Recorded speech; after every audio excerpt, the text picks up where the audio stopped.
Hi, Jessica. I'm Rebecca Smith. I'll be your occupational therapist today.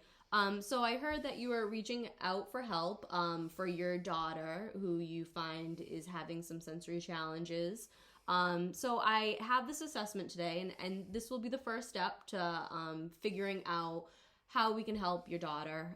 So I would love for you to take this assessment. It's called the sensory processing measure. So basically, it's a questionnaire. It has never, occasionally, frequent, and always as the answering. You would read the question and then answer to your best of your ability. So I just want to go over the directions. This would be based on your typical behavior of your child within the last month.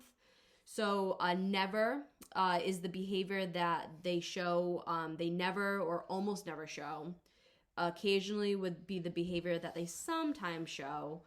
Frequent is it happens much of the time, and then always is, the behavior happens all the time. So I just want to go over some quick explanation about some terminology that may be confusing.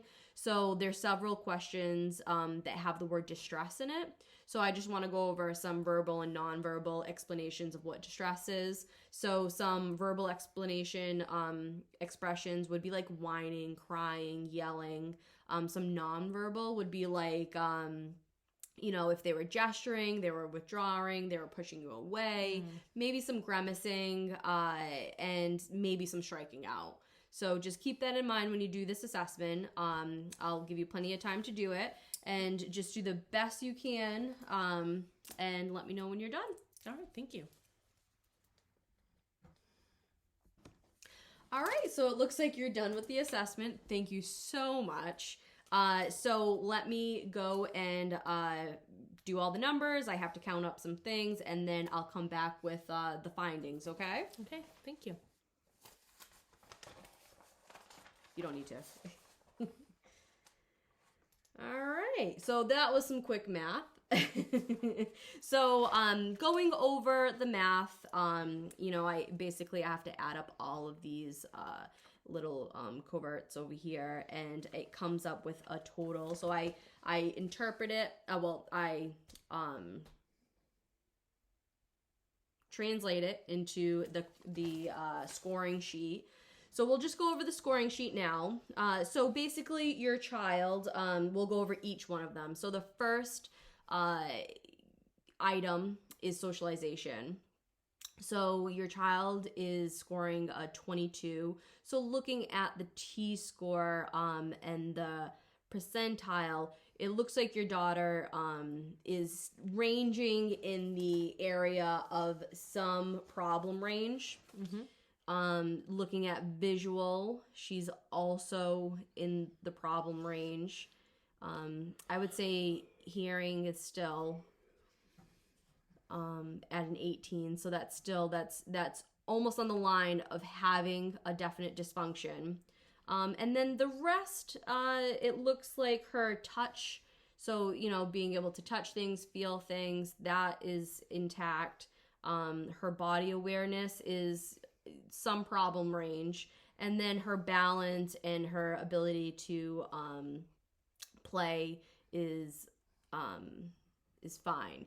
So I just want to go over her total findings and her raw score. She scored a raw score of 100. So basically I just added up here, and then I go to the T-score and then the percentile. So it looks like your child is scoring a 95 percentile.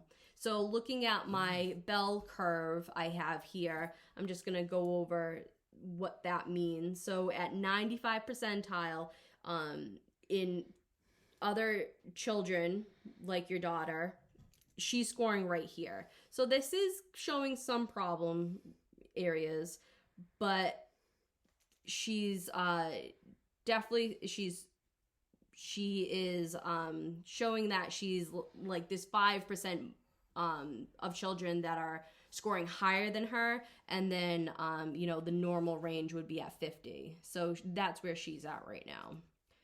So, there is some areas that we can go over. So looking at those areas, I would say the issues she has the most would be in her vision, hearing, and her body awareness. So let's go over that. I looked at all of your questions, and thank you so much for doing this. And I looked at the manual, and I was able to determine that she may have some over responsiveness in her vision, some over responsiveness in her hearing, and some seeking in her body awareness. So what that means, the over responsiveness, is she may have like an overreaction to some sensories, including her hearing and her vision. So, you know, if there's like a bright light, she may have like a little bit of a meltdown. She may start crying, or she'll just show emotion about a stimuli that's bothering her, and she may not be able to verbalize it to you, and she may react with behaviors that so just being aware of that. And then for her body awareness, she does show some seeking. So sometimes when children are showing seeking behaviors, they will show like some clumsiness, maybe some uncoordination, or maybe they'll just like run and jump on things like on the couch. I think you've seen that behavior a little bit. Yeah, I heard you yelling at your daughter this morning for jumping on the couch. So I think it's just really important just to keep this in mind. I think our next session we'll go over different tools that we can use, or different techniques to help her navigate these sensories that she may be seeking or having reactions to. Do you have any other questions? So you said there's 3 areas. So vision, hearing, and body awareness. Body awareness. Okay. So with vision, you mentioned seeking was for body awareness, and the other 2 were over responsiveness. Are there any strategies for over responsiveness? So, there are some strategies, and I think what we can do is I can go home, create a little toolbox, and the next time I work with you or I come see you, I can give you some strategies that could help you. Okay, great. Okay. Sounds good. Any other questions? I guess I understand 95 is like in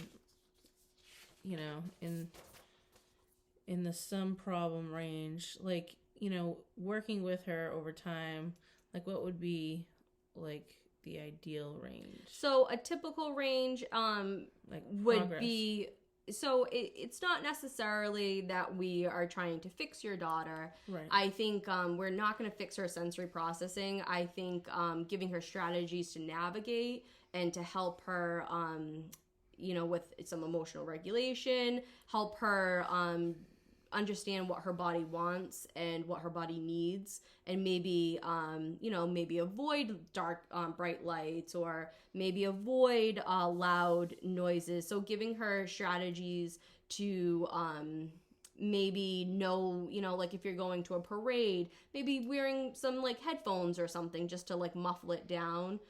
So not necessarily, we aren't gonna fix, there's nothing to fix. Everyone has their own sensory preferences, and it doesn't necessarily mean that there's anything wrong with your daughter. It's just, this is where her body is right now, and we need to help her regulate, and help her give her some tools to make her function and not have issues, especially in school and in social environments. Awesome. Okay.